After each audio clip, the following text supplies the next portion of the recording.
So, good morning, good afternoon, good evening, and in parts of Asia and Europe, good night, ladies and gentlemen. Thank you so much for joining this exciting panel, and special thanks to Women's Sport International for organizing and hosting this panel. My name is Rosa Diketmüller, and as the moderator, it is a great pleasure for me to welcome you from all over the world and to celebrate with you the 50th anniversary of NGO Consensus Status on Women, and thinking about gender equality at the center of solution for one of the biggest problems ever in manhood, climate change, and how sport and physical education could contribute for environment disaster risk reduction. The aim of this session is to present the contribution of global women in sport organizations in dealing with effects of climate change and major disasters and their impacts on girls and women. To focus on the relevance of sport, physical activity, education, active transportation, dance and games, to highlight collaborative approaches with case examples, and we'd like to engage you as participants to share the presented and of course your uses of sports in dealing with climate change and global disasters. For this panel, Women's Sport International invited outstanding women from other global organizations to focus on our issue from different perspectives. We'd like to welcome Janet Wojcik from the American College of Sports Medicine, speaking on active transportation, Rachel Froggatt from New Zealand on behalf of the International Working Group on Women in Sport and their activities in the field, Belén Lara Martinez from the Ibero-American Network on Women in Sport and their ideas to tackle climate change through networking, and me as president of IAPESGW, bringing in examples and collaborative projects of dealing with climate change and global disasters through physical education and sport. In this panel, we'd like to start with the 4 presentations, each about 15 minutes, and afterwards giving you the opportunity for question and answers and discussing after the 4 presentations. Please keep your questions, write them afterwards at the end of the discussions and at the end of the presentations into the chat, and we'd like to discuss the questions with you afterwards. Our first presenter will be Belén Lara Martinez. She's from the Ibero-American Network on Women in Sport and also from the Ibero-American Council of Sport. In both organizations, she's the coordinator and the executive secretariat. In addition, she works as head of the Cooperation and International Relations area at the Higher Sports Council of the Spanish government. Belén, come on stage. The screen is yours.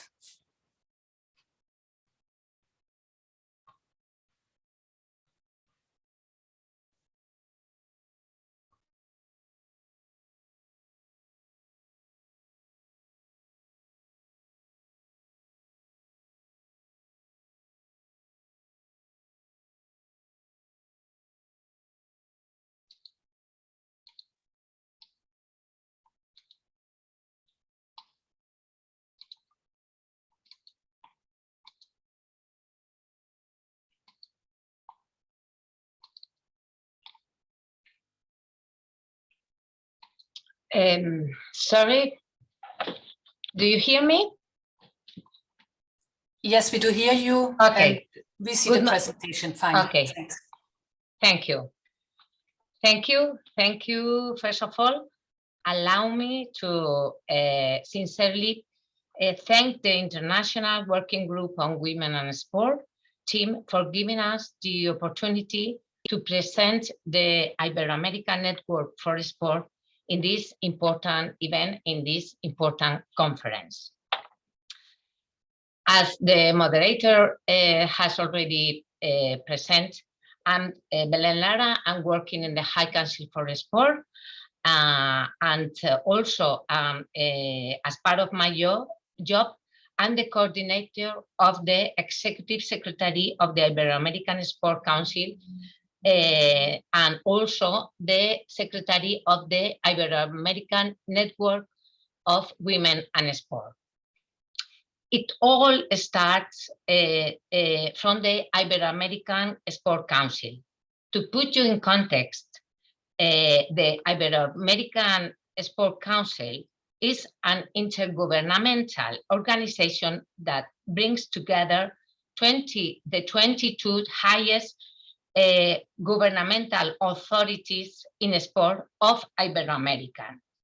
And it was established in 1994. It has been meeting since then for 27 years. Next month, the 28th Assembly will be held in the city of Santo Domingo, Dominican Republic. The purpose of this council was to promote the development of sport in the countries of Iberoamerica through the cooperation and the establishment of mechanisms for common action in the field of sports.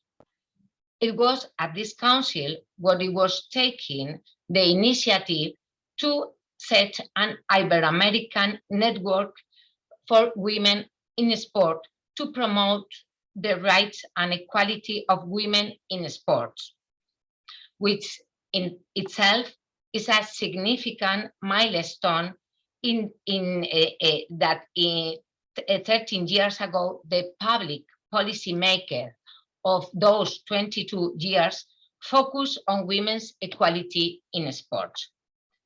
In order to achieve the main objectives for which this network was created, training and capacity building has been one of the most important activities of the network.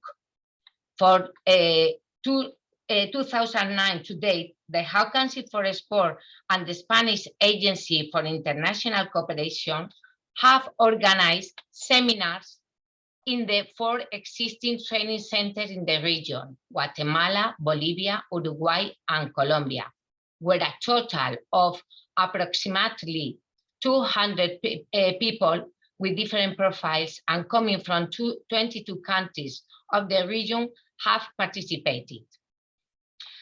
In order not to extend this first presentation, I would like to share with you the work plan that we have prepared in the short term, where we hope that to be able to count on all the organizations and entities that also participate in this forum. Next month, as I told you, the 28th Assembly of the Ibero-American Sport Council will take place. In this important assembly, there will be presented a publication about a study of the state of play of women in sport in the region, and we have prepared a study with 5 countries of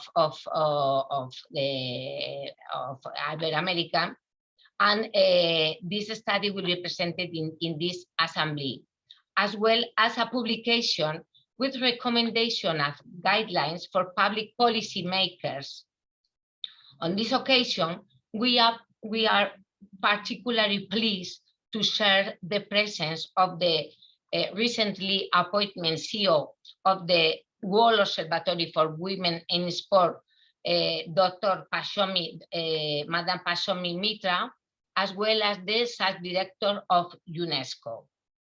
We are also planning to hold a technical seminar at Cartagena de India Center on the design and planning of equality plans in sport, as well as the organization of the 5th Assembly of the network.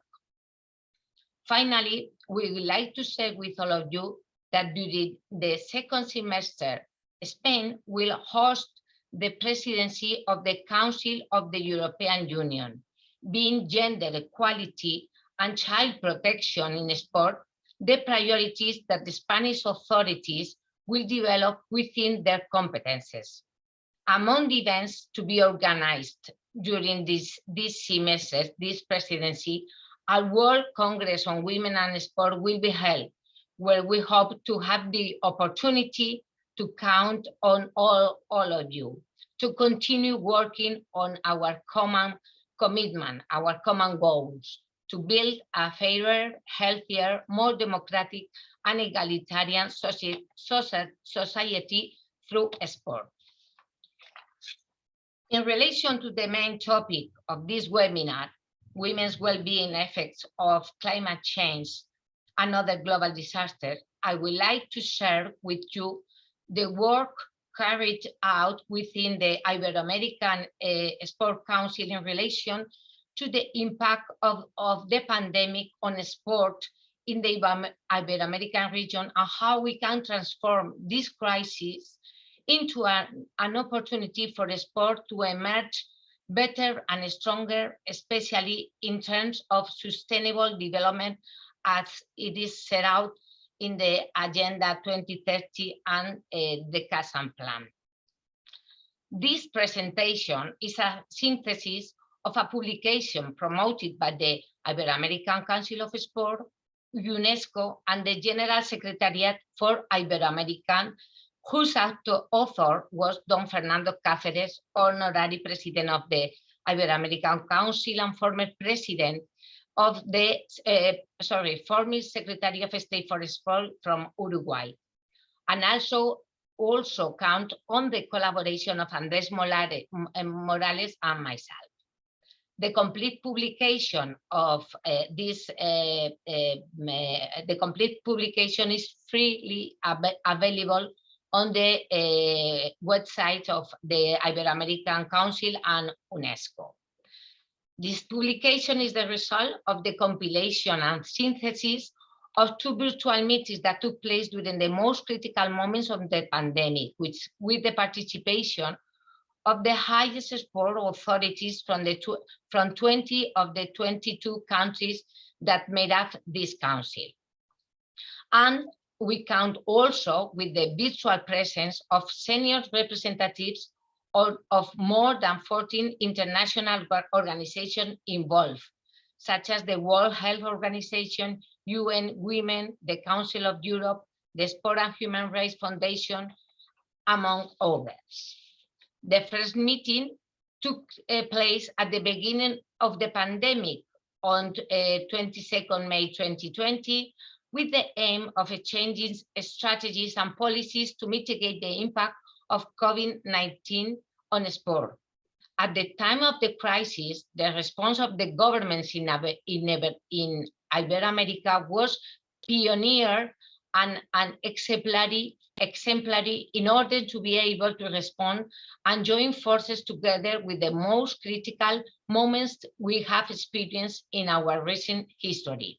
The second Ibero-American Conference on Sport took place on the 9th of October and shared plans for the recovery and reactivation of the sports system strongly affected by the pandemic. In some way, this model of action can also be applied to other crises and pandemics that may affect us. The main focus was on how we can turn this global crisis into opportunities for sport, and to this end, a series of opportunities and recommendations were identified from the rich debate that took place at these meetings. In terms of recommendations, the following were identified. First, consolidate the social, political, economic, and cultural place of sport and physical activity in people's lives, taking into account its health benefits and its contribution to physical, mental, and emotional well-being. Second, the need to reinforce a more efficient and effective collaboration and articulation of actors, specifically between governments and the sport movement and civil society as a whole. This was emphasized. And thirdly, it was concluded that it is important to rethink what does not work well and has not been a priority, and specifically the need to continue working and making progress on gender equality in sport. With regard to the recommendations, the first and foremost was the close link between sport and development, and therefore the need to include the sport in the reactivation plans of the countries, the need to include sport physical activity as an integral part of the reactivation of communities was highlighted, for which it is strategic not to sacrifice the sport budget for development. And for this reason, the second recommendation is closely linked to this one, as it is a key element in reactivation of communities. The need for better evidence on the impact of sport and sustainable development, specifically in the pandemic and other crises that affect us. Rigorous data on the impact of the sport ecosystem was collected, and it is necessary to continue working on the establishment of impact indicators. Thank you very much for your attention. Thank you so much, Belén, for your interesting insights into the work of your network and the recommendations and considerations, what has to be done in times of pandemic. Thank you so much. Thanks so much. So let's go on with our next presenter. Hope you can see. It's Janet Wojcik from the American College of Sports Medicine, and in the ACSM, she was the most recent chair of the American College of Sports Medicine Active Earth Task Force, and she's currently on the American Fitness Index Advisory Board.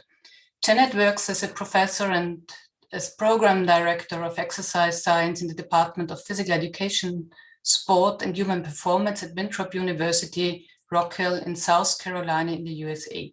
And she will speak on the importance of active transportation. Please, Janet, share the screen with us. Thanks. The screen is coming up.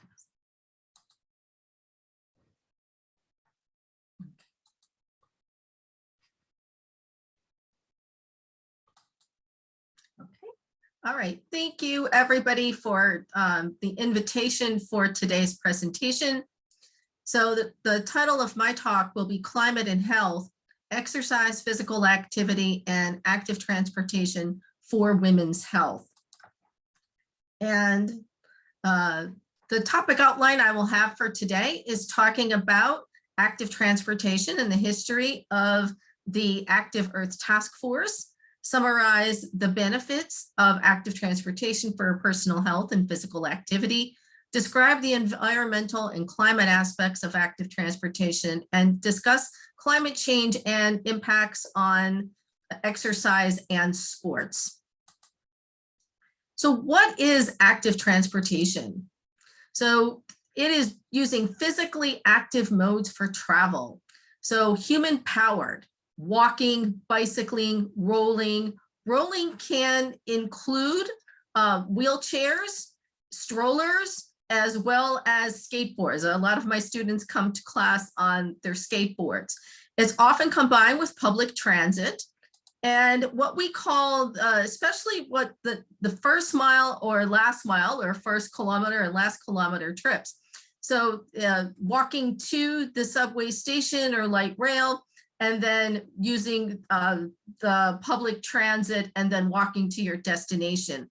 And the main reason why we want to promote this is car-based commutes are sedentary and they are the #1 source of greenhouse gases, and active transportation has a lot of health benefits. So just to tell you a little bit of the history of the Active Earth Task Force, it was launched in 2014 at the UN Summit on Climate Change. And since that time, we have done a variety of activities. We've had 2 conferences with the 2015 and 2019 with the Transportation Research Board, which is part of the National Academies in Washington, DC. We've held various webinars and blog posts related to active transportation, such as how to walk safely for school and Halloween trick-or-treating. In 2021, we published the first part of our paper on climate health and physical activity in the ACSM flagship journal, Medicine and Science and Sports and Exercise. And although the Active Earth Task Force has been sunset, the advocacy work continues within ACSM through other initiatives and partnerships, such as the American Fitness Index. So this slide shows how active transportation can intervene to benefit both health and climate. Over the past century, our changes in technology have led to increased burning of fossil fuels and an overall decrease in physical activity. Fossil fuels contribute to greenhouse gas emissions and also air pollution. These have direct impacts and that we see in climate change as well as human impacts, which then lead to these societal changes. And we have had an overall decrease in physical activity, which impacts human health with respect to cardiovascular disease, obesity, pulmonary disease, and type 2 diabetes. So all of these become magnified, and active transportation can be a great way to increase physical activity and gain some of the health benefits, which I have right here. So we have potential to meet physical activity guidelines, affect energy balance, body mass index, and risk of chronic diseases. You can look at the calorie expenditure for walking and bicycling, and even e-bikes, people will use, even though they expend fewer calories and have lower heart rate, people will tend to use them more and ride more for active transportation. But in general, people who have some active transportation are going to have a lower BMI, waist circumference, and lower risk of diabetes and hypertension and risks of heart disease. The environmental benefits. Transportation is about 1/3 of total greenhouse gas emissions, mostly from fossil fuels. About 80% of the emissions are CO2, with methane, nitrogen dioxide, and fluorinated gases making up the rest. Fine particle pollution can diffuse into the bloodstream and has been associated with damage to the blood vessels and also increases risk of cardiac, pulmonary, and kidney disease.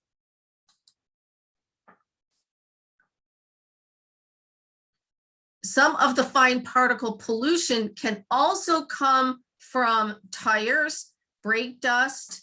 So electric vehicles are not always the total answer here for reducing air pollution. We saw during the lockdowns early in the pandemic, when there were fewer cars on the road, there were dramatic improvements in air quality in cities throughout the world. And you can see the PM 2.5 is the fine particle pollution. Open streets, events, or cyclovias where portions of streets are closed to promote physical activity also show an immediate reduction in PM 2.5 pollution. If you look at the photo, that is a photo I took in Beijing about a little over 5 years ago. The pollution levels that day were over 400 when normal is maybe about 50 to 100.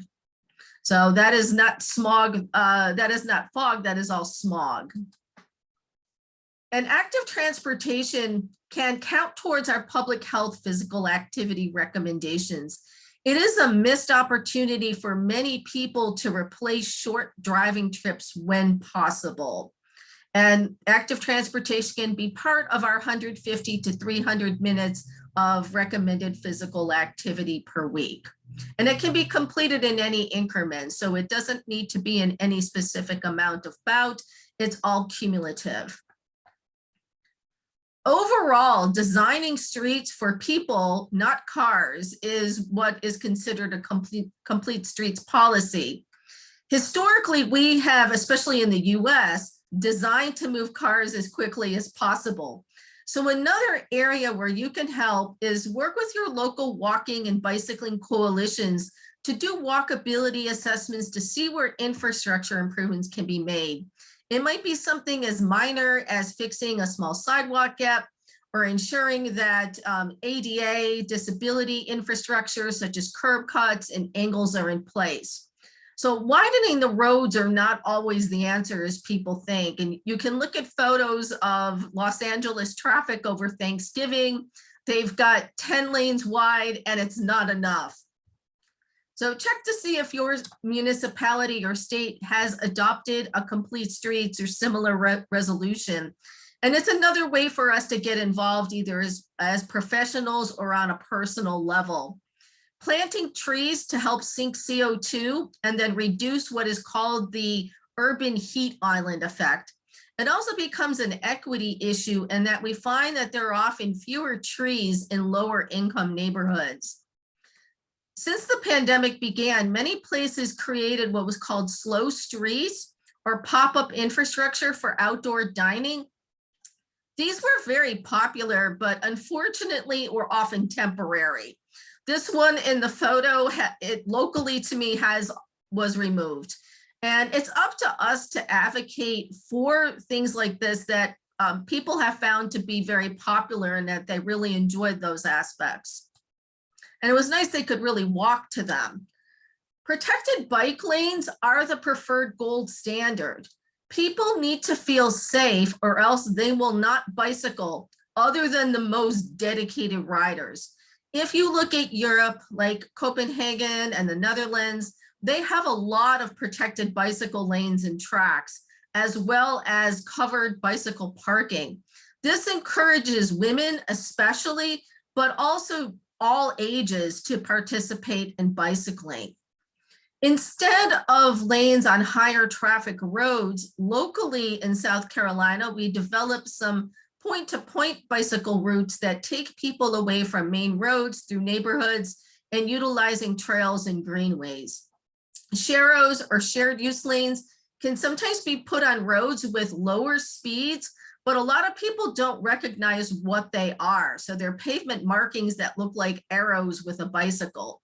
And if we want to encourage people to perform active transportation, especially women and older adults and children, safety has to be the #1 priority. Let's work to adopt and advocate and disseminate innovative practices. So cities like London, Oslo, Madrid, and Paris, New York City, Times Square, and San Francisco, they have seen a reduction in pollution by going car-free. Open street events can be done several times a year. Cargo bikes are being increasingly used for last mile deliveries. People talk about drones and robots, but cargo bikes are probably a lot easier to implement. I had already discussed some of the benefit of e-bikes and their physical activity benefits. Some cities are experimenting with accessible bike share for people with disabilities, but these are a very small % of the fleets. In Charleston, they have examples of bike share that offers low-cost options for people that may not have credit cards. Pocket parks and pop-up infrastructure such as like slow streets can be used on a trial basis. So this is one of my exercise physiology lectures, essentially in one slide. But to review how increasing temperatures affect the body for participation in exercise and sports, heat through our muscular contractions is transferred to the body's core, raising temperature. We lose heat through skin blood flow, sweat, and evaporation. Since women have more body fat than men, we have a slightly lesser ability to dissipate heat loss through skin. We have to look at temperature, humidity, wind, air, and ground radiant heat, and the urban heat island effect. Use of appropriate clothing can also help cool the body during exercise or competition. Athletes can acclimate to the heat, but it takes about 14 days. Still, during competition in the heat, they can be at risk of dehydration and all these other heat-related illnesses listed here, as well as an increased heart rate and their perceived exertion or effort during the competition. In the recent Winter Olympics in Beijing, the snow was mostly manufactured, and we will see an increasing reliance on this as climate change progresses. Some of the athletes in the Winter Olympics started to experience heat-related symptoms from being too warm in their gear. Increasing temperatures will prohibit the hosting of winter games in many of the cities that have previously hosted them. In the 2021 Summer Olympics and Paralympics, there were higher temperatures and humidity than anticipated. For certain Paralympic athletes, their disabilities such as spinal cord injuries can often put them at additional risk of heat-related illnesses. Athletes also experience the urban heat island effects as well as air pollution in cities. So we really need to look at climate change when looking at scheduling and hosting future Olympic and Paralympic Games. The World Cup, FIFA has adopted a climate strategy, and this year's World Cup will be carbon neutral with more active transportation options such as light rail and electric buses to move people to the matches. The 2022 World Cup was moved to November for safer temperatures to avoid the summer heat. The Women's World Cup will also be another great example to showcase sustainability and climate adaptations. So to wrap up, we can no longer ignore the impact of climate change. We have to advocate for policy in systemic environments. We can lead by example and do what we can as individuals, but we need to partner with our professional organizations, government, local, state, national, international, nonprofits, so that we can best address sport adaptations as well as promoting active transportation. Here are some of the additional references that I discussed in my presentation. The reference for our paper in Medicine, Science, and Sports and Exercise, and the proceedings from the most recent conference on active transportation. And there is my contact information. Thank you. Thank you, Janet, for this very interesting presentation on the impact of climate change and the effects of active transportation. I'm quite sure there will be a lot of questions after in the Q&A session. So thank you. I'm coming to my presentation. Just share it. Okay, just to present myself, that's always nice because I know most who I am. As the president of IAPESGW, the International Association of Physical Education and Sport for Girls and Women, complicated name, but we are very unique with this name. And my profession normally is professor and program director of physical education and sport science at the University of Vienna in Austria. Just to briefly tell you about what IAPESGW is. It's a very old lady on the one hand. It was founded in 1949 to facilitate the development in physical education, sports, physical activity and dance, and to provide educational, professional experiences and research opportunities to support evidence-based advocacy. We do this through international and national conferences. The next big one is 2025. We invited to Cebu, to the Philippines, and we are very engaged in worldwide network and global advocacy. We do this through publications, newsletters, and social media and webinars, and we're honoring outstanding females, giving awards. But what we like most is to cooperate with other international organizations, like the organizations presented here today. And we're doing projects and programs together with other organizations, and this will be also in the focus of the next of my topic on dealing with climate change and global disasters through physical education and sport. And I'll bring projects and programs which were carried out from members by IAPESGW or IAPESGW as an organization or in collaboration with other organizations. So there are different trends, global trends and climate crisis. On the one hand, the climate change focuses on extreme weather, droughts, floods, tropical storms with consequences in mass migration. And there is a big pressure on different resources and worldwide differently distributed and accompanied with demographic trends on the one hand. On the other hand, if it comes to women in climate crisis, it got clear that women are particularly affected. There is little time left for education.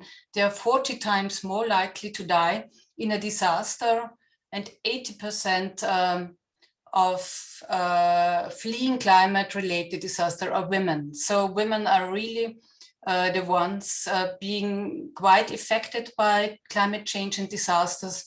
And on the other hand, there are women at the forefront of the climate movement, as you are well known with Greta Thunberg, a young lady from Sweden, having made a big difference in the world when it comes to measurements and changes in the climate movement. On the other hand, United Nations are looking on women, gender equality and climate change, and it got clear there are different issues. The one is the issue of women, gender equality and health in the context of climate change. It has to be looked at migration patterns due to environmental degradation, and that implications of climate change have an impact on women's human rights. On the other hand, there was the question what responses could be done and which gender-sensitive responses are in the area, as feminists demand climate justice as well. So we are looking at reducing women's vulnerability, women as key environmental actors in disaster management, decision-making processes, and to bring in gender perspectives and women as agents of change. These are important responses. And when we present different projects, we are focusing on these three responses. Firstly, I'd like to present some projects in sport in post-disaster intervention, with special acknowledgement to Edith Schlaffer, Marisa Ginto and Clemens Ley.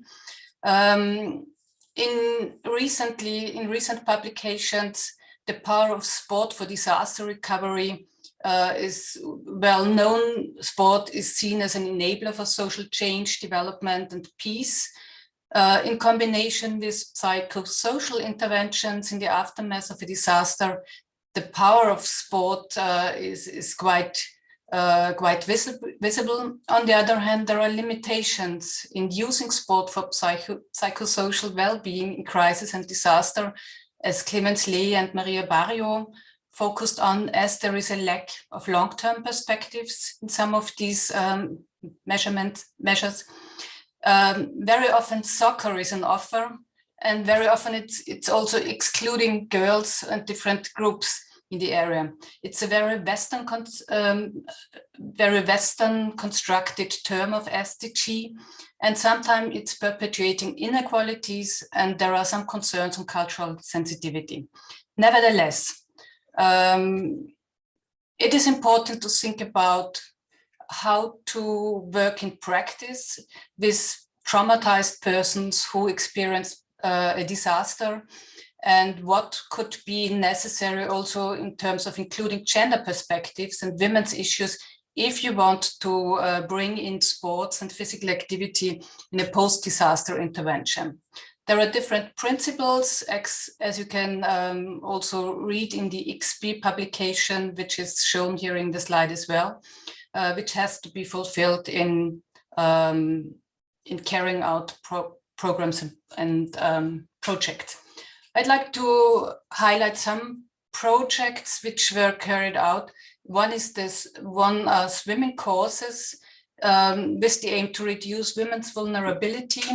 And it was a group of Women Without Borders which worked with us after the tsunami in 2004, where 80% of those dying of the tsunami were women, and it was the reason that they couldn't swim as well. So there were some programs running in India, Sri Lanka, Zanzibar, on the one hand to teach girls and women swimming skills, But as it is known that this is not enough, it needs to educate female coaches and lifeguards to look for a sustainable implementation, and that females and so female coaches and lifeguards take over the lead. On the other hand, it got clear that women should be implemented as key environmental actors in disaster management, decision-making processes like documentation about life beyond tsunami is seen. And on the other hand, it got clear that if you want to have female leaders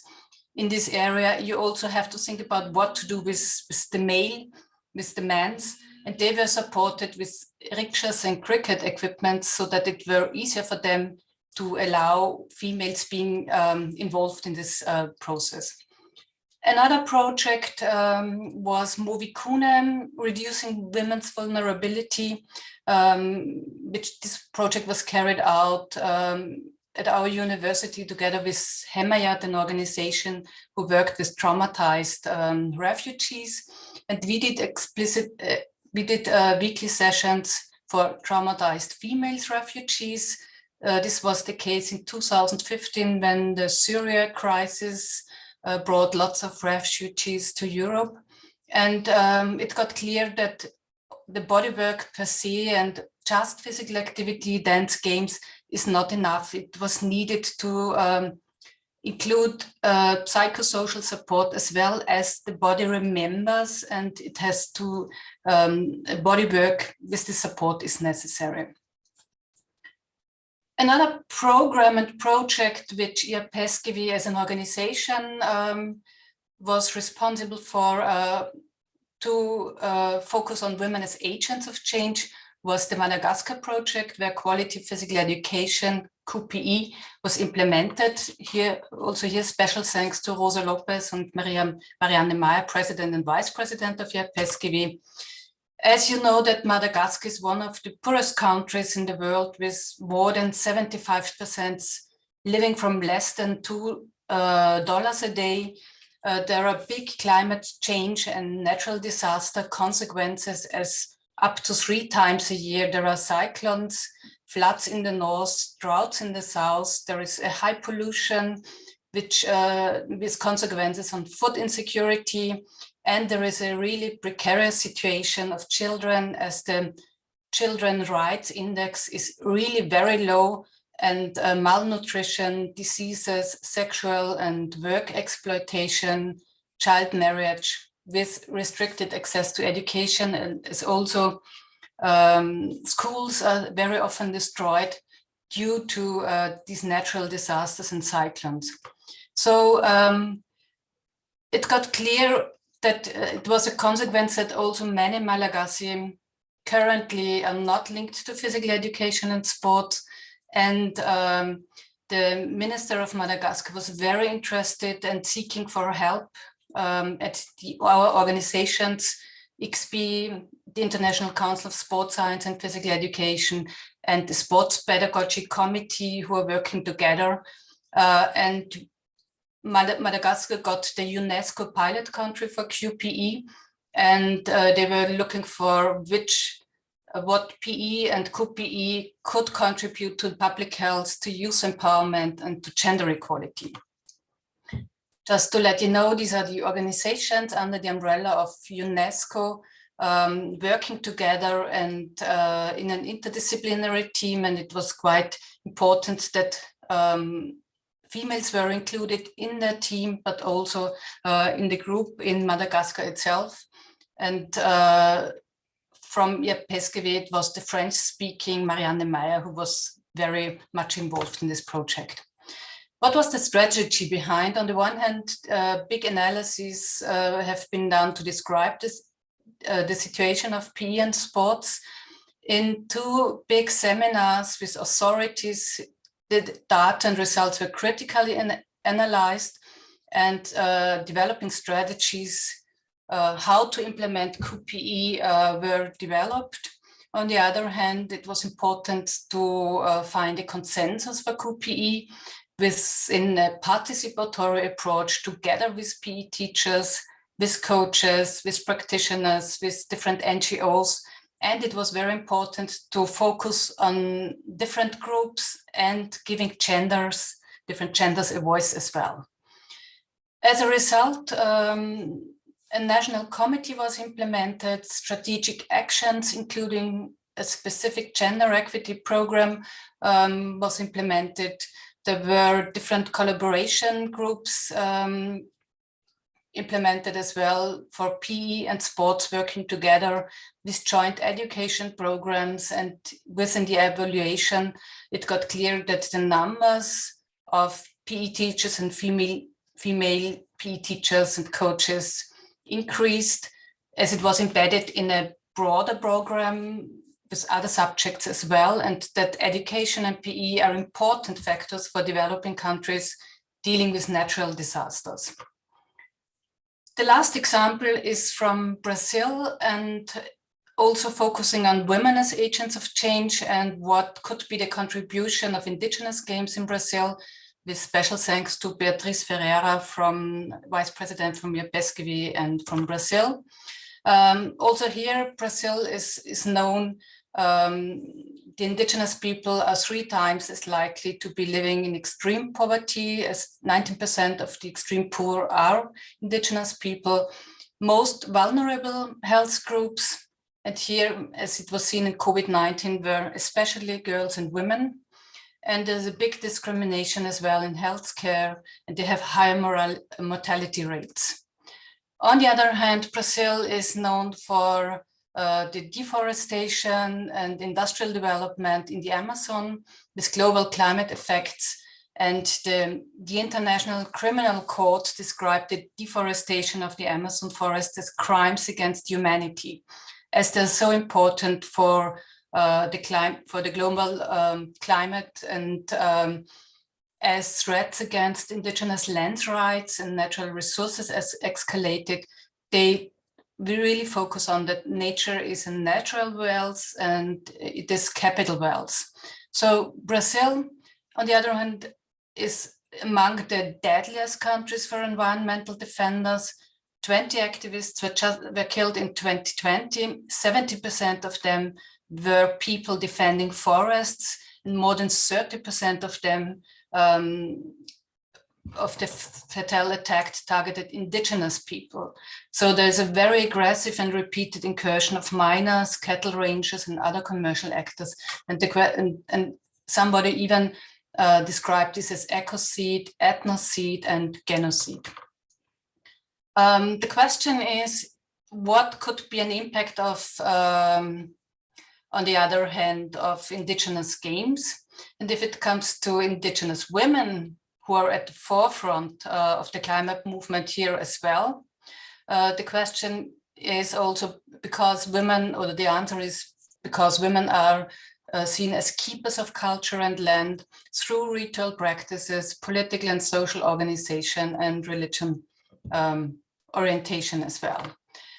Nevertheless, in indigenous games, there was also a big development going on empowering women, as the role in earlier years in indigenous games of women was watching, accompanying husbands in the games, mothers bringing their children, dances in rituals, selling handicrafts, and being part of social forums. But this changed during the last time.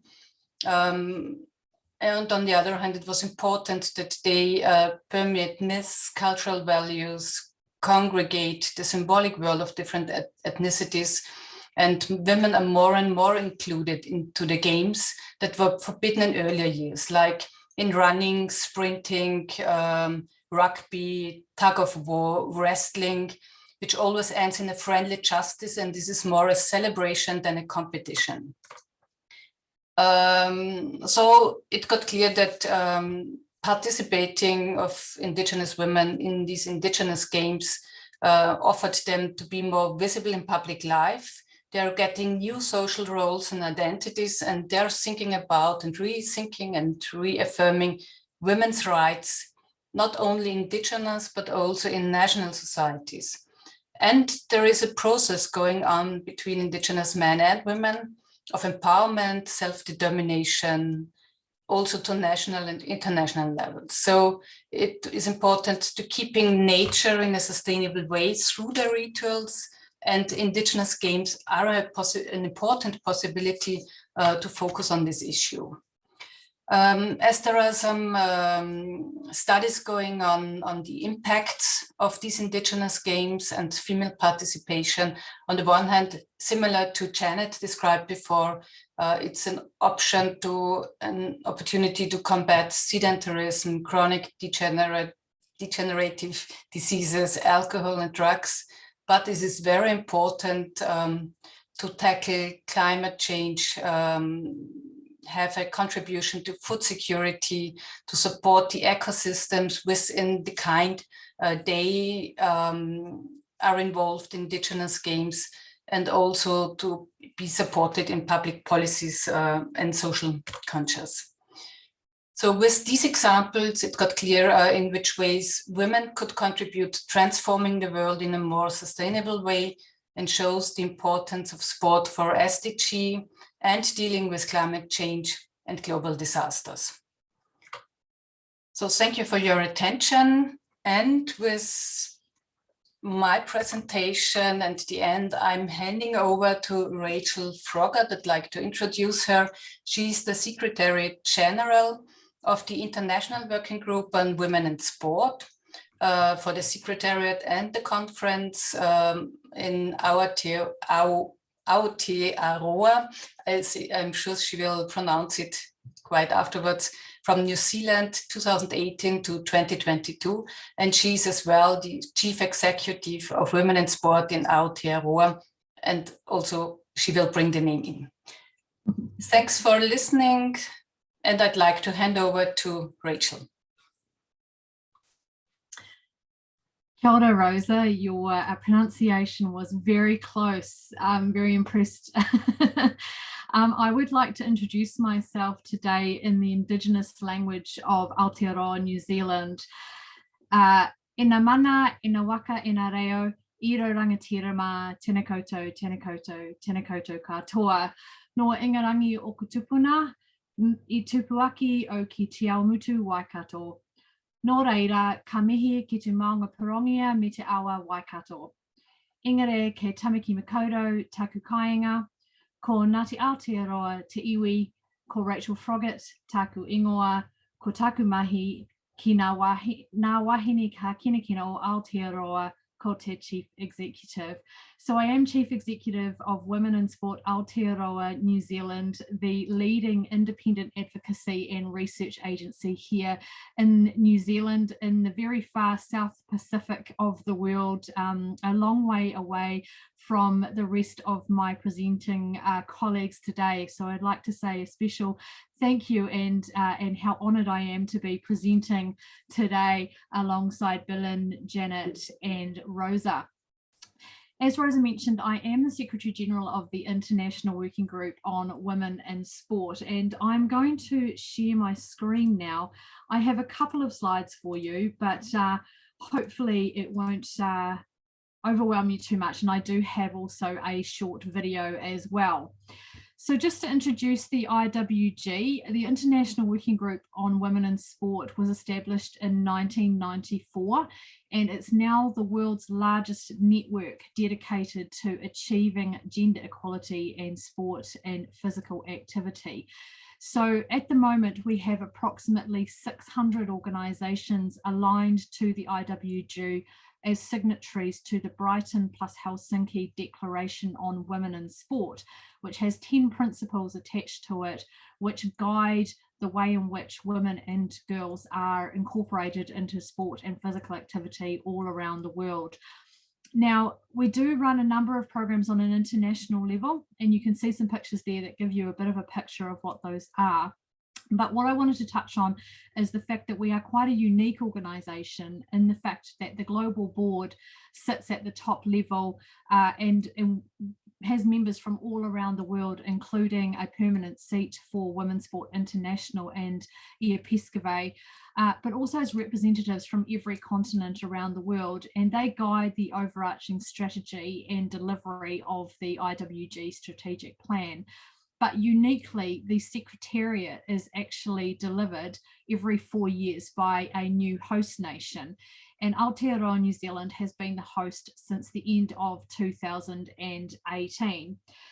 So in terms of our member network or the organisations aligned to us, this gives you a little picture of some of the 600 organisations that are signatories to the declaration and who we are in contact with and working with regularly all around the world. And we are in a really unique position to be able to see and be able to share the stories that all of these organisations, you know, of the great work that they are doing and of the impact they are having at their local level across a multitude of different key issues. And also, I think, you know, as the network in a unique position to share those examples with one another all around the world to inspire more change. So, as I mentioned, we're in Aotearoa, New Zealand at the moment, and uniquely New Zealand is in a really significant cycle of change when it comes to women in sport in this country.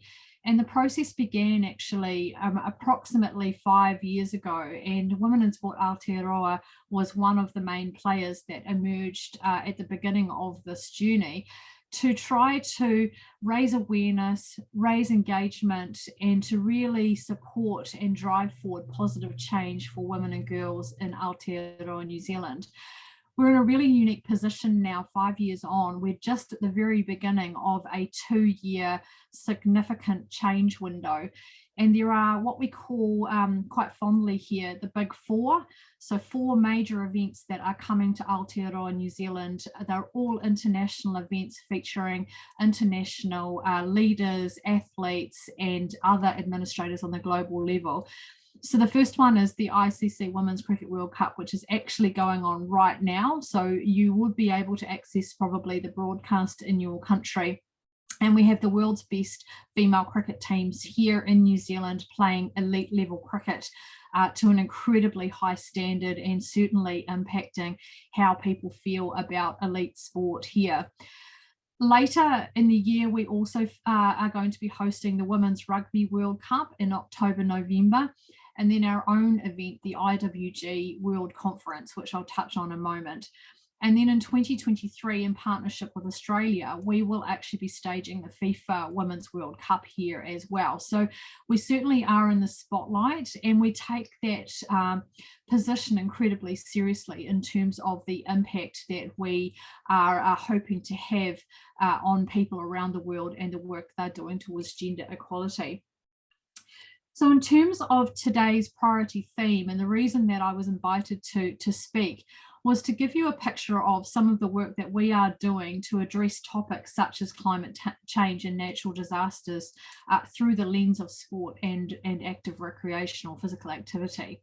So we did design and launch a 2-year journey toward and beyond the IWG World Conference on Women in Sport.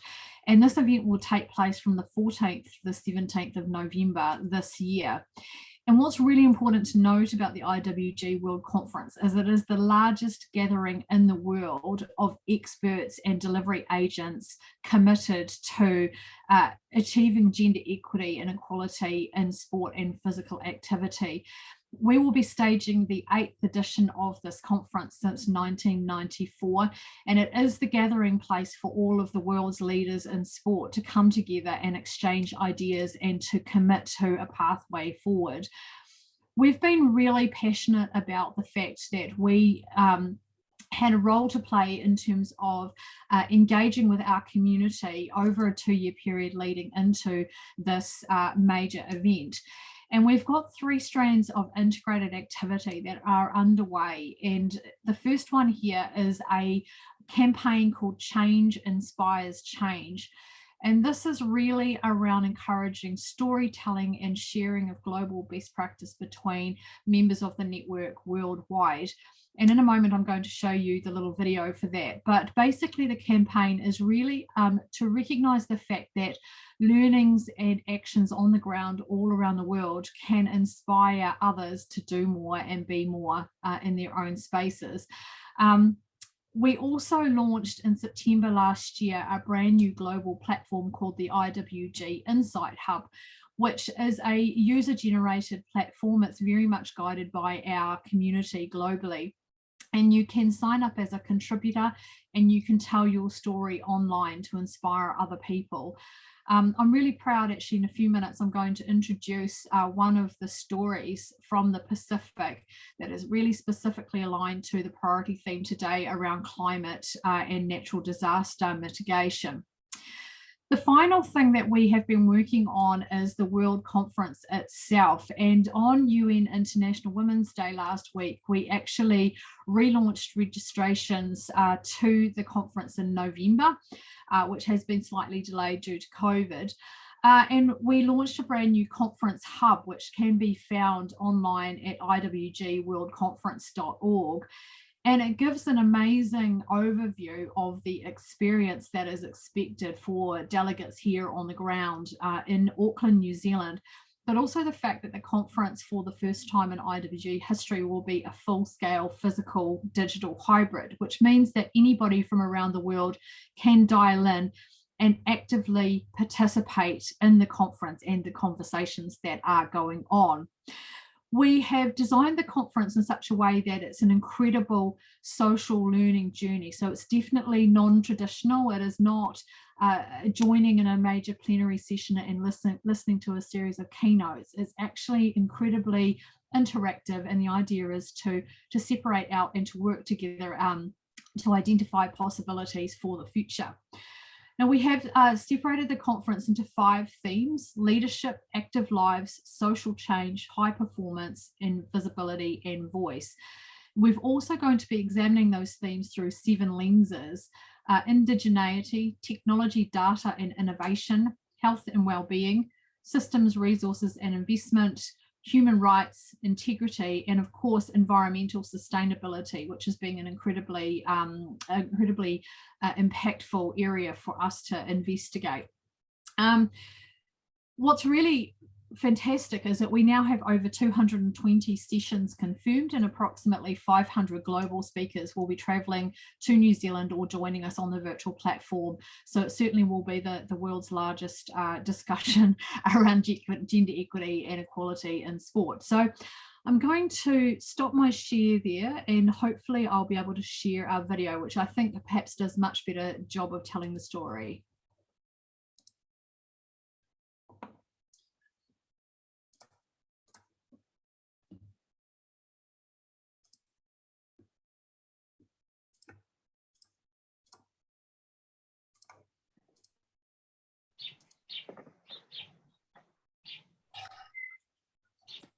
Small changes can become great accomplishments.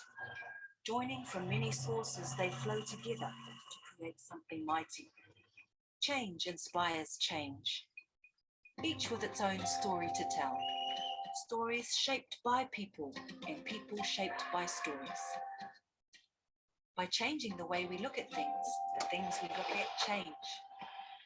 Creating champions who don't live by what's engraved in their trophies, but by what's woven into the lives of others. Mamua ka kite amuri, mamuri ka ora amua. The International Working Group on Women in Sport has driven positive change for women and girls for more than 25 years. Aotearoa New Zealand, home to 3 upcoming Women's World Cups, will host our conference in 2022. The largest gathering on gender equity in sport and physical activity in the world, live in Auckland. Or follow the event virtually, collaborating with your international colleagues. You can also join our global community of action right now online. Mentor, be mentored. Inspire, be inspired. Sign up now to our tapestry of storytelling, woven with countless threads of change, inspiring change. E hara taku toa I te toa takitahi, engari he toa takitini.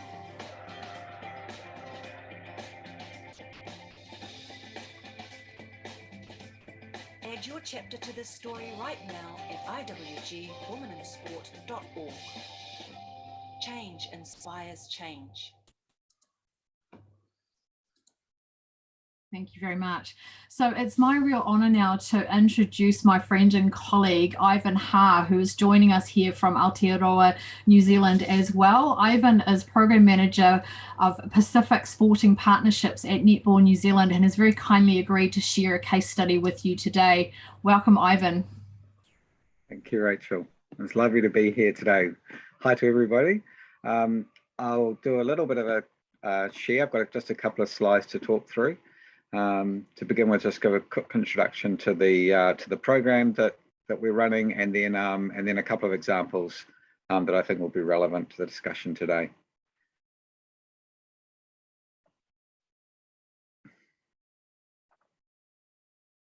Okay. So just very quickly, so the Netball New Zealand Pacific Sporting Partnership. Netball, for those that don't know, it's the leading and highest participant sport for girls and women in New Zealand and in all South Pacific countries, at least, which is the focus of our program. It looks a bit like basketball, except you can't run when you've got the ball with you and you can't bounce the ball. It's a 6-year program funded by the New Zealand government. The objective is increasing awareness of healthy lifestyles through nutrition and physical activity. And we weave those two topics together as we deliver the program. Our philosophy is delivered through supporting the development of sustainable sports structures. So key emphasis on sustainable, that those then provide the participation and community leadership opportunities. So for us, it's very much about building communities and building leaders within those communities and supporting them in creating structures that can sustain the work that we begin with these organisations. We actually partner with the local netball association, so the Fiji Netball, Samoa Netball Association, the organisations that are running the sport within each country. So they are our partner in each country, and then we work with them and support them in the development. Just a couple of examples that I thought would be relevant. Probably the key one is what we call our Netball Leaders program, that targets 14 to 18-year-olds. And it encompasses 3 things. So the program includes topics on leadership and empowerment explicitly. And those have been developed in consultation with one of the leading universities in that space in New Zealand. It also delivers sport development, so young people learn about things like coaching, officiating, so those aspects of the sport that normally would be exposed to adults, encouraging young people to get involved in those. And then the third piece is health and well-being, because that is a key element to our program. And in that case, we use in-country partners to deliver that. Most appropriate. So in Vanuatu, for example, we have a partnership with the Vanuatu Family Health Association, and they support us on that delivery through their reproductive health program. Once the participants have been through that, they then design and deliver their own community project. And this is kind of where it gets quite interesting and probably related to some of the topics that you've got in the session today. So what ultimately what this Netball Leaders program does is it provides those leadership opportunities for young women who in their community would otherwise, not being exposed to both leadership and providing them with some status within their community, within their school, within their sports organisation, whatever the structure is that's relevant to them and the project that they choose to deliver. The other thing that we see is it starts to build community connections. So where communities may not be well connected, it builds those connections, and I think sport inherently does that anyway. And ultimately, if you can build strong community connections, that builds opportunities for community resilience, which then lead to, when there are things like climate disasters and other effects to the community, the community is able to respond better to them. And we've seen some first-hand examples of that. The other thing I was just going to touch on was the netball development programs we do, what they do is they build sustainable sport delivery structures, which is great for the sport in itself. But what it does also is it provides status and leadership opportunities. And again, we're working in countries which, and certainly in post-colonial days, have seen a real degradation in the status of women in some of those countries. And through what is a predominantly women's sport, we provide, by building up these organizations, it builds up the status of them, providing those leadership opportunities for women within their communities. And, just a little example there where, we can see explicitly where that's really helped. When there's been, some recent COVID disruptions and weather-induced disruptions, the people who have been leading our programs have been able to pivot their work away from the sport side of it and into participating in food swap programs. And they can do that because they're connected with the community, they're aware of those in need in the community, and they've been able to do that through their work within sport. And then, as I say, you get an increased profile for women in governance and leadership through the sport roles. And for me, I think the real thing that we've learned is that the sport side of it, in terms of delivering competitions and events and so on, is what it tends to be focused on. But within the countries we're working in, where we really see our big impact is on that last point. So where we see the big impact is increasing the profile of those women who are in governance or leadership roles within our sport. And the greater the profile that that sport gets within the community, the greater profile those people get within those roles. And ultimately, and it's the long play, obviously, ultimately it improves the status of women within those communities. So just a couple of the examples of some of the things that we've been doing within this program, and where we're seeing, starting to see within the first couple of years some real tangible outcomes. We hope to be able to continue the work.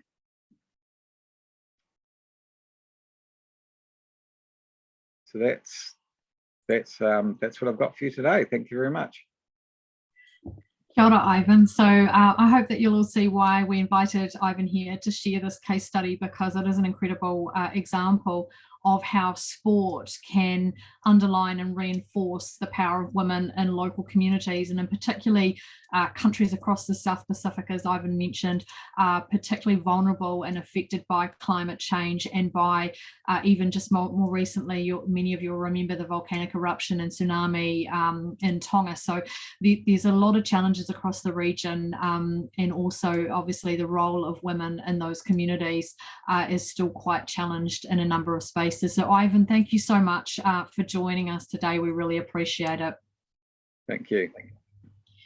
Thank you everyone for listening. It was a fantastic opportunity to share what we're doing for the International Working Group on Women in Sport, and obviously provide one case study example of the kind of stories that we'll be sharing at the World Conference in November, and also are being shared across the IWG Insight Hub.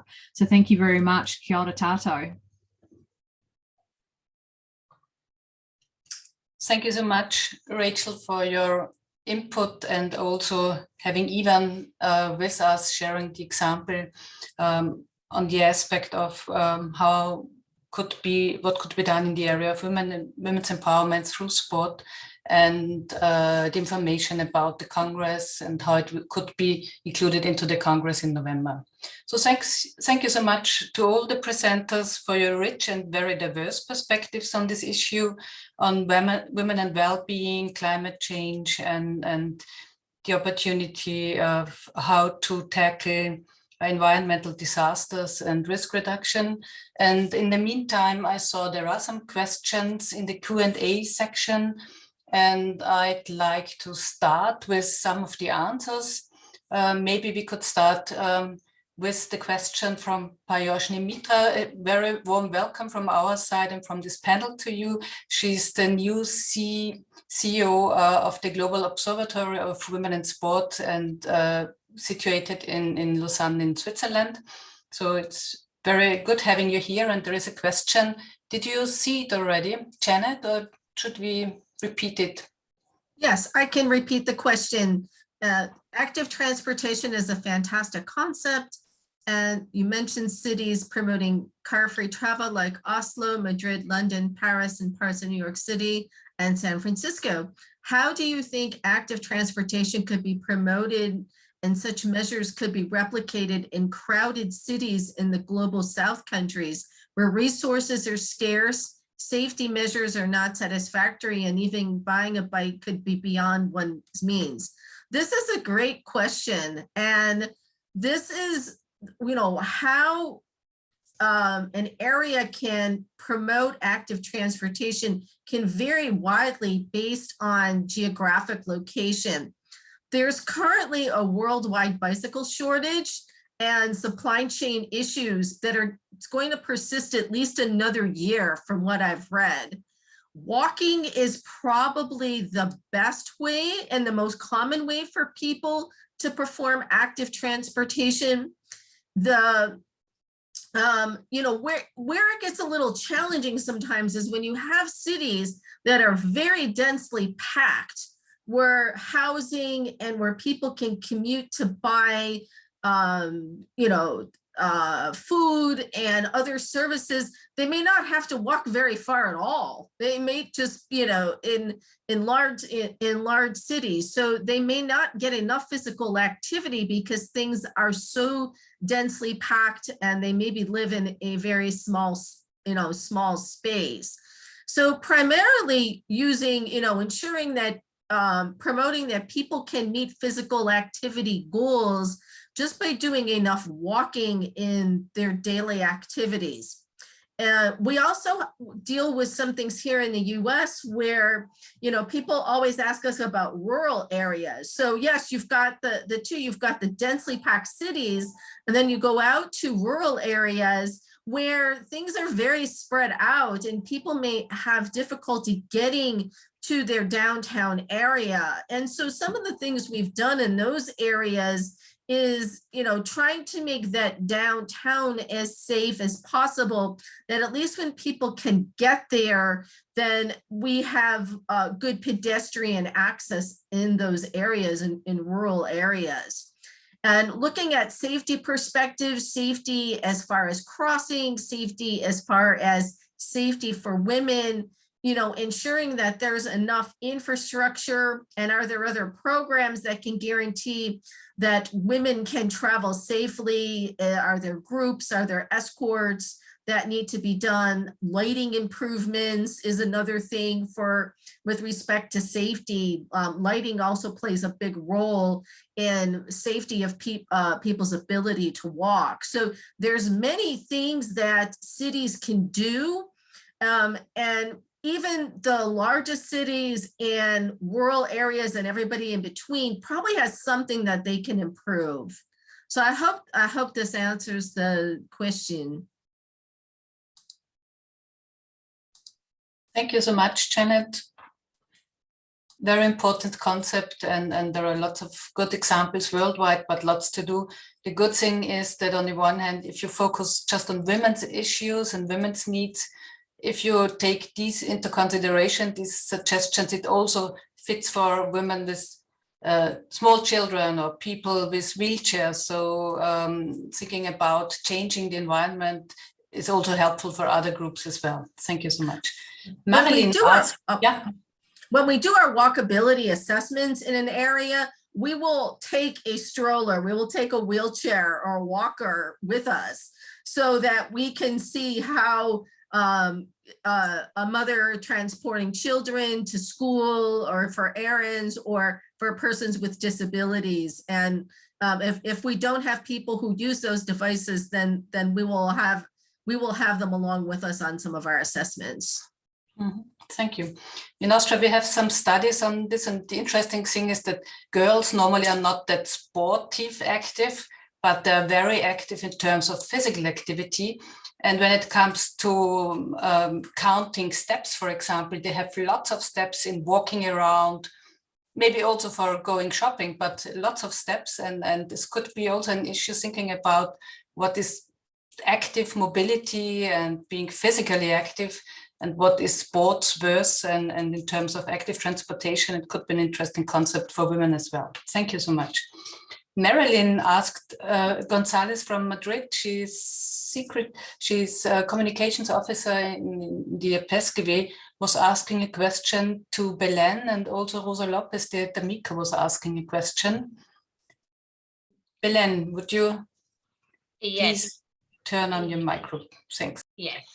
Okay, thank you. Thank you for the question, Dolores. Well, I have already sent the answer, but as I already explained during my presentation, you know that we have launched a study, preliminary study in the region that includes 5 countries, in order to have some data about how is the situation in those 5 countries, and from this study, this preliminary study, to come out from some with some conclusion. And it is clear that one of the most relevant conclusions that we've got is that it is important and necessary to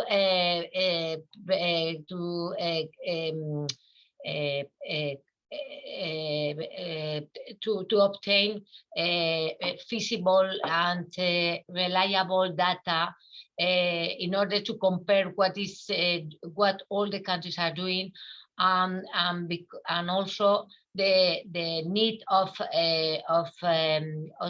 checking the improvement that the countries are doing, related not only in terms of women and sport, but also in terms of SDGs.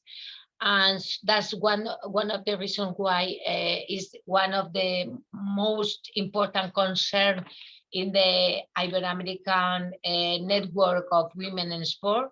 And in order to fulfill this lack of data, we are developing a methodology with UNESCO and 2 more universities in the region to establish methodology, a scientific methodology, a list of indicators that all the countries should follow and agree to fulfill those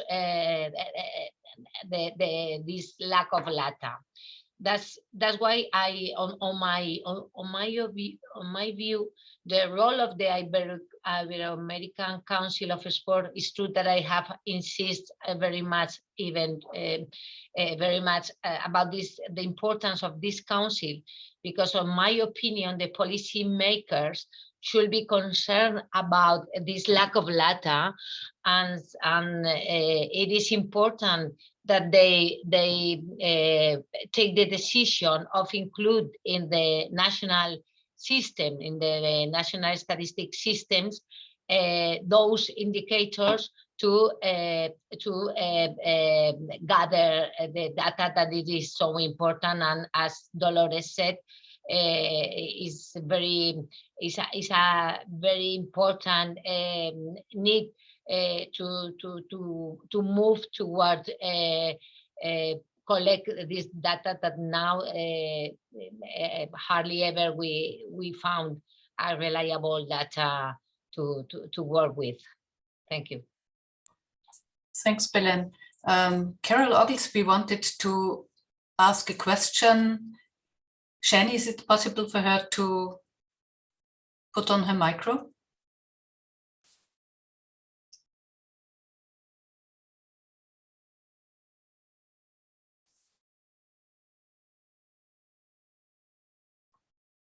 Or Carol, could you try to put on your micro? Rosa, I'm sorry, I don't know how that happened. Super. I'm interestedly listening, but I don't have a question right now. Thank you. So you don't want to speak anymore? No. Okay, thank you so much. Okay, there was another question asking about the QPE concept as the quality physical education concept. It's from Rosa Lopez, the former president of IAPESGW. Thanks so much for your question. QPE is a very interesting concept as it tries to promote quality in physical education, and there have been lots of tremendous work doing in this area and analyzing and evaluating it worldwide. And I think as issues of as the environmental component is in it and inclusion component is in it, I would say it's a very important concept, and it's very relevant for the education system in each country, more or less, and at least also for Madagascar. And I would really emphasize it as it's a concept which also UNESCO has approved, and in the Kazan Action Plan it is in, so it's an important one. Okay, are there any further questions? I hope I see everything here.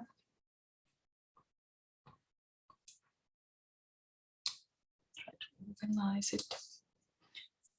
There is a question from my side to Rachel. It was an interesting presentation, and my question would be, as climate change is an important issue, and you spoke about that you want to include it in the conference in November in Auckland in New Zealand. Could you tell a bit more about what you're planning and how this issue is implemented and how you will try to focus on it? Yeah, kia ora, Rosa. Thank you very much. This has been such a fantastic, it's morning here in New Zealand, by the way. I don't know what time it is all around the world, but good morning, everybody. So we've been really working very hard, I guess you might say, to create something quite unique here in Auckland, New Zealand. And the theme for the conference is Change Inspires Change, but we've also been gifted something really special by Ngāti Whātua Ōrākei, which is our local iwi, our local tribe here in Auckland, New Zealand, that we have a long-standing relationship with. We've been gifted the possibility of using matariki, which is a really important concept to the Māori people of New Zealand, to actually create a framework around the World Conference. Now, matariki is actually a star cluster, and for other parts of the world, it's known as the Seven Sisters or the Pleiades. So you might recognise those names. And here in New Zealand, in Māori mythology, each of the stars actually represents something different. And the emergence of matariki, which usually happens around June each year, actually is it's a heralding of new beginnings. It's a predictor of good fortune, of positive change, and of prosperity. So it's something that's really special to the Māori people. We're incredibly grateful to have been gifted that. Now, what we've actually then been able to do is align the 5 themes of the conference to a star of the Matariki star cluster. So leadership, for example, has been aligned to the Matariki star, which is the biggest and the most visible of all the stars. And it's called the Mother of All Stars, and it's about empowering women to lead systems change. Our social change theme has been aligned to Ururangi, which stands for the winds of the sky, and it's about championing social movements and experiences. Active Lives has been aligned to Waipunarangi, which is the rains of change, which is about enabling the enjoyment of active lives. High Performance has been aligned to Hiwa Itarangi, the promise of prosperity. So it's about supporting women to excel at the highest global levels. And then Visibility and Voice, our final theme, has been aligned to Tupuarangi, the successful harvest, which is about growing the value and influence of women and girls. Now, this is an incredible framework to be working within, and in the Māori culture, it's a culture going back many thousands of years, and storytelling and collectively growing and learning together as a key principle of Te Ao Māori, the Māori world. And so our entire experience here on the ground in Auckland and on the virtual platform will be about connecting people together, enabling them to collaborate, enabling them to talk to each other, to share ideas and experiences. So when it comes back to your question, Rosa, with regards to climate change and environmental sustainability, there are going to be people in the world where this is the #1 issue that they face every day in the countries that they live in. And our South Pacific neighbours are an example of this. You know, they live with the impacts of this every day, whereas people from other developed nations across Europe or North America, the impacts are not quite as obvious. They don't have, you know, sea levels rising and taking over villages and things like that. So the impact on daily life. And when you consider that, in particularly our Pacific neighbours, women and girls are, you know, of a lower social economic status often within these countries, the impacts of climate change actually disproportionately affect, you know, those communities. So what we've encouraged people to do through the call for presentations process is to put forward their ideas and stories to then share at this World Conference, so that it's a truly global conversation. And it will be using Matariki, you know, the stars, to navigate our journey forward. So thank you, Rosa. A question from Rosa Lopez. It's also for you, Rachel, on thanking you for the presentation, and the team has working very hard for this Congress. And as women managers, how have you embraced all these challenges? And the question, working in a hybrid format, will it be easier to deal with translations in other languages? Yeah. Kia ora, Rosa, a very good friend to us and former, obviously, IAPESGW president, was seated on our global IWG board for a very long time, Rosa. It's nice to see you. Yes, it has been really challenging. I guess the thing that we've been very fortunate about is we took over IWG in October 2018. And we began to put together the plans for the conference in 2022 almost immediately. So all of the work around and quite precipitously, change inspires change was the theme that we had chosen, and we had launched just before COVID became an issue. And we often sort of, you know, chuckle to ourselves that the change that the pandemic brought actually forced and inspired change in us, and we actually were able to turn the conference into a hybrid for the first time in the IWG history. And we've been working very closely with some amazing suppliers and organisers around technology to actually create a virtual experience that's going to be really quite outstanding. And what's been really important to us is that, you know, in the post-pandemic world, people join, you know, Zoom calls so regularly, and often it feels like they're looking through a window into a conversation. Unless, you know, like this, we've encouraged conversation. We're bringing all sorts of tools into the platform. So there's going to be things like online networking events, polls, surveys, the ability to ask live questions in the moment, the ability to explore online exhibitor, booths that are done virtually. So it's going to be a really quite immersive online experience, and it's something that we're really very proud of. So I think, you know, as women leaders, and I think, Rosa, you ask a beautiful question there, how have we as women managers embraced these challenges? And we felt really passionately that COVID-19 has had such a massive impact on women and girls around the world, and constantly losing out across the board, not just in sport and recreation, but everything. So it's our job to break through, to bring new technologies, to create opportunities for us all to collaborate and work together. And Berlin, you sent a lovely, we have a little WhatsApp group going on in the background. She sent a really lovely message saying collaboration is key. I'm loving that we are all working together like this. And that's absolutely the way that we believe that we need to go forward. So thank you, Rosa, for that question. Apologies for my long answer.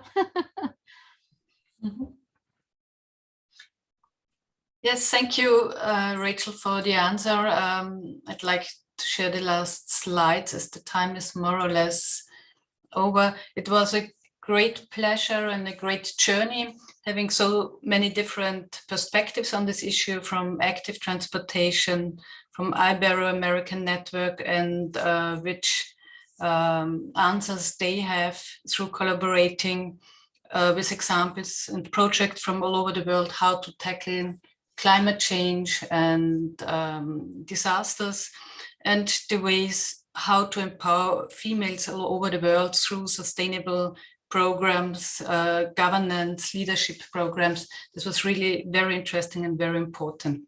Last but not least, I'd like to thank, on the one hand, Shani. She was the one organizing the preparation, the Zooms, the meetings, and of course, Diane Hoffman and Carol Oglesby.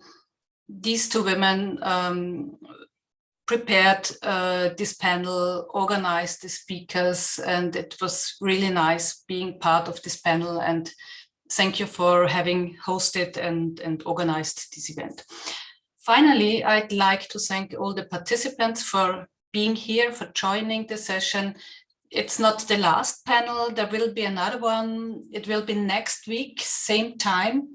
And it's on the issue of women in the workplace and the intersection of sport and economic empowerment with other organizations or same organizations. It will be Rachel from International Working Group. It will be Hame Mutibi from the International Working Group and the African Women's Sports Network. It will be Payoshni Mitra. She's here with us today from the Global Observatory, and from Women's Sports Foundation, Sarah Axelson. So thank you so much for being here. It was a great pleasure. It was nice. It was very informative. And I'm quite sure that the international and global organizations on women in sports seem to be prepared to deal with the big tasks of climate change and how to deal with global disasters. And it will be important to foster this collaborations within the global and international women's sports organization on women in sport. Thank you so much. Have a nice morning, evening, afternoon, or night, and hope to see you next week in this panel. Thank you so much.